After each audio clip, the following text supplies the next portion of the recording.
Good morning guys, in front of me is Motorola Moto G57 Power, and let me show you how to activate Google Backup.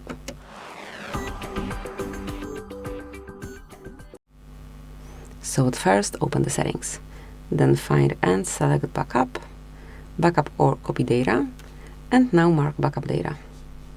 Click on Turn On, and here if you are already logged in with your account, you can just choose the data that you wish to backup. In my case it's both photos and videos along with other device data.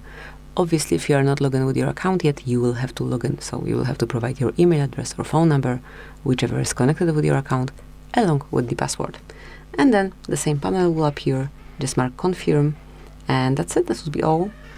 Thank you for watching. Please subscribe our channel and leave the thumbs up.